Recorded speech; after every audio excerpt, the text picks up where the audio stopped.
Did you know that a quiet mother from a small French village once undertook a daring night journey that would change not only her life but Lourdes'? Few imagined that her weakened body, burdened by injury and late pregnancy, would encounter a grace so sudden and profound that even seasoned physicians struggled to explain. What unfolded at the humble grotto revealed not magic but a tender sign of God's mercy, offered through Mary's care. This is the story of the Lourdes miracle of Catherine Latapie. Before beginning, drop an Ave Maria in the comments, like this video, and subscribe for more stories of Our Lady. Don't forget to share it so others may discover this story and be inspired to live holier lives. Chapter 1: Trial and Hope. Catherine Latapie lived in the quiet village of Lourdes, a devoted Catholic mother who cared tenderly for her family despite constant hardship. Her days followed the gentle rhythm of rural life, shaped by humble chores and simple needs. Though her home lacked comfort, her faith remained strong. She trusted God's providence in every circumstance, believing He guided her steps with love, even when burdens grew heavier than she felt able to carry. One afternoon, while gathering wood for her household, Catherine climbed a tree and suddenly slipped, falling hard onto the ground. The impact severely damaged her right arm, leaving it twisted and painfully weak. Movements once natural became impossible, forcing her to face a new dependence. Each attempt to work reminded her of the injury's weight, reshaping her daily responsibilities and deepening her worries about how she could continue supporting her beloved family. Doctors examined Catherine's injured arm and delivered a difficult verdict. The nerves had been badly damaged, and medical knowledge of the time could offer no hope of recovery. Their conclusions left little room for optimism, confirming that her condition would be permanent. Catherine listened quietly, accepting their words with courage. Though saddened, she continued entrusting her future to God, believing His grace could sustain her, even when every earthly possibility seemed closed. Life became heavier as Catherine struggled to manage tasks she once handled easily.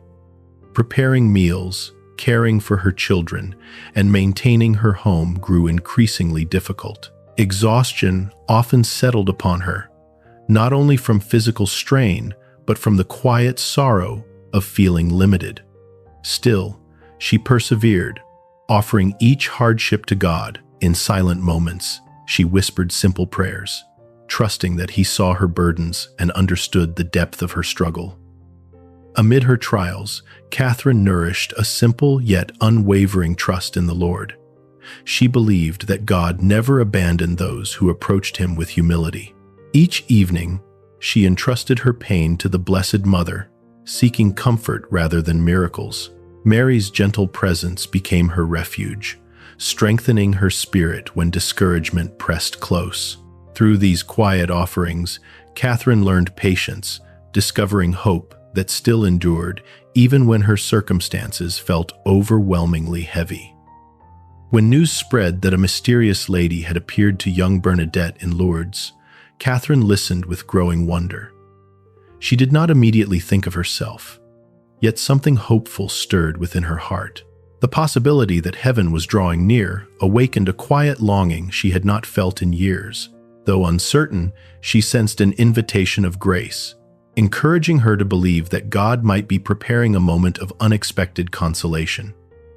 Gradually, the thought of visiting the grotto became a persistent prompting Catherine could no longer ignore. Despite her weakened body and the many responsibilities awaiting her at home, she felt drawn toward Lourdes with certainty. It was not the pursuit of wonders, but a step of faith unfolding in her heart. Trusting the Blessed Mother's guidance, she resolved to go, believing that grace awaited her once she surrendered to God's loving will. Chapter 2: The Journey and the Miracle. On the night of March 1st in 1858, Catherine set out quietly despite winter cold and the weight of late pregnancy. She felt called to begin this difficult journey, trusting that God would guide her steps. Though darkness surrounded her path, a gentle hope stirred within, urging her forward. Each moment carried both uncertainty and courage as she walked toward the place where grace seemed to be quietly waiting for her there. She walked through the long night toward Masabiel, letting prayer rise with every careful step she took. The cold pressed against her, yet her heart remained warm with trust in Mary's gentle protection. Though her body ached, she carried a deep surrender, believing the Blessed Mother guided her journey. Silence wrapped around her like consolation, reminding her she was not alone. Hope continued growing quietly as she approached the hidden grotto ahead. When Catherine finally reached the grotto, she moved toward the spring Bernadette had uncovered under the lady's guidance. The humble place felt touched by heaven. Stirring reverence within her heart, she knelt beside the flowing water, offering her suffering to God with sincere trust. The early morning stillness embraced her gently. She bowed her head in prayer, believing Mary welcomed her there. Quiet expectancy filled the moment as she prepared her trembling. Gathering her courage, Catherine lowered her paralyzed arm into the cool, clear water. To her astonishment, a warm sensation began spreading gently through her injured limb, unlike anything she had felt since the accident. The warmth moved softly, awakening hope inside her weary heart. She remained still, allowing the unexpected feeling to grow. In that quiet instant, she sensed grace touching her wounds. Something sacred unfolded around her, drawing her toward peace. Almost immediately, her once twisted hand began to straighten, and strength returned with surprising clarity. Movements she had not managed for years now responded easily. As though life rushed back into her, Catherine looked at her restored arm in breathless wonder, realizing something miraculous had touched her. The cold morning felt transformed by grace. Gratitude filled her heart as she whispered a prayer, knowing healing had come in a way only God. In awe, Catherine tested her renewed arm, turning it gently and opening and closing her hand again and again. Each movement confirmed what her heart scarcely dared believe, that complete healing had truly occurred. Tears gathered as she realized the burden she carried for years had vanished. She thanked God silently, overwhelmed by mercy. Every moment felt wrapped in light, assuring her that Mary's intercession had guided her tenderly toward this unexpected. As Catherine began her journey home, a deep peace settled within her, strengthening both body and spirit. The miracle accompanied her steps like a quiet blessing. Along the way, she felt the first signs of labor and soon delivered a healthy child, safe and unharmed. This new life became a final confirmation of God's loving care. She returned home grateful, knowing Mary had interceded generously, surrounding her with abundant grace and renewing. Chapter 3. The Church's Confirmation. News of Catherine's astonishing recovery spread quickly throughout the region, drawing the interest of many physicians who wished to examine her restored arm. They approached their task with careful seriousness, noting the strength and ease of movement she now displayed.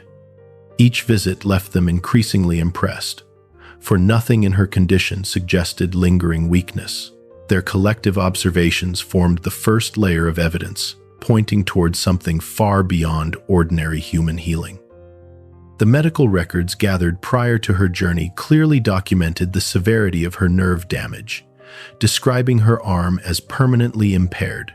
These earlier examinations noted deformity, paralysis, and absence of hope for restoration. When compared with her sudden recovery, the contrast became undeniable. Her restored mobility challenged every expectation of the time, transforming what once seemed a hopeless injury into a compelling witness of grace that medicine alone could not explain. The Lourdes Medical Bureau, still in its early years, reviewed Catherine's case with exceptional rigor, recognizing its importance as a potential first healing linked directly to the spring revealed through Mary's guidance to Bernadette. Each detail was carefully examined to ensure accuracy and credibility. Their disciplined method reflected the Church's desire for truth. The Bureau eventually acknowledged that Catherine's recovery exceeded natural explanation, marking a pivotal moment in the unfolding story of Lourdes. Witnesses who had stood near the grotto that morning were invited to offer their testimonies. They described Catherine's arrival, her immersion of the injured arm into the water, and the immediate transformation that followed. Their sincere and consistent accounts strengthened confidence in the event's authenticity. The alignment of several testimonies helped to dispel doubt, providing human insight into a moment where heaven's gentle touch met the humble faith of a suffering mother. The Diocese of Bordeaux then opened a canonical investigation, seeking to discern whether the healing aligned fully with the teachings of the Church. This process required careful theological reflection, evaluation of medical conclusions, and examination of Catherine's integrity. Investigators ensured that no superstition or misunderstanding clouded the event. Their aim was not merely to confirm a marvel, but to affirm God's work, protecting the faithful from confusion while honoring authentic signs of divine mercy. After 4 years of diligent study involving both scientific and theological perspectives, the Church reached a unified conclusion. Catherine's healing fulfilled every criterion for a genuine miracle: instantaneous, complete, lasting, and impossible to explain by natural means. Even more, it inspired renewed faith without encouraging sensationalism. The Church recognized the event as a true act of God, generously granted through the intercession of the Blessed Mother who accompanies her children in suffering. In 1862, the Church officially declared Catherine Latapie's healing as the first recognized miracle of Lourdes. This declaration laid the foundation for all future investigations into Lourdes healings, establishing standards that continue to guide discernment today. Catherine's story became a beacon of hope, reminding believers of God's tender compassion and Mary's maternal care. Her restored arm served not only her family but generations of pilgrims who found renewed faith through her humble witness. Chapter 4: Lessons and Prayer. Catherine's story teaches us the quiet strength found in trusting God even when circumstances appear hopeless. Her journey shows that faith does not erase suffering, yet it opens the heart to God's tender guidance. Through her perseverance, we learn that grace often enters gently, transforming fear into courage. Her witness reminds us that true hope grows strongest in moments touched by humility and surrender. The waters of Lourdes are not magical, but a sign of God's mercy flowing through Mary's maternal care. They invite us to draw near with faith, not seeking supernatural power, but opening ourselves to the compassion of a loving God who heals in His way. Catherine's experience shows that the spring's true gift is spiritual renewal, reminding us to approach Mary with trust whenever our hearts feel tired or burdened. Catherine's healing began with simple belief, revealing that God cherishes the small and hidden acts of faith offered by humble souls. Her story reminds us that no suffering escapes God's notice, and every cry for help reaches His heart. In her quiet trust, we see how the Lord lifts the lowly, strengthening those who feel forgotten. Her example invites us to place our weakness confidently in His compassionate hands. The miracle also calls us to patience, for every grace God grants arrives at the moment most fitting for our souls. Catherine waited years without complaint, allowing her suffering to shape her trust. Through her, we learn that God's timing is never late, but lovingly precise. He prepares blessings that deepen our holiness, offering not only physical help, but spiritual transformation that leads us closer to His heart. Prayer. O Mary of Lourdes, teach me to come before you with the humble trust Catherine carried in her heart. Help me surrender my fears and hopes with confidence in your maternal intercession. May your gentle presence guide me toward the healing God desires for my life. Strengthen my faith so I may walk peacefully, trusting that your care accompanies me every step of my journey toward grace. O Mother, please intercede for all who suffer in body or spirit, especially those who feel abandoned or burdened by illness. Ask the Lord to grant them the strength they need, the consolation they seek, and the healing He wills. May they find courage through your loving presence, and may their hearts be renewed with hope. Lead them into the embrace of God's tender mercy today. Lead me, dear Mother, to Jesus, the living water, who refreshes every weary soul. Help me rest in His peace, allowing His love to heal what is wounded within me. Strengthen my steps so I may follow Him faithfully, embracing each day with courage. May His grace shape my choices, His light guide my path, and His compassion teach me to love others generously as He loves me. Amen.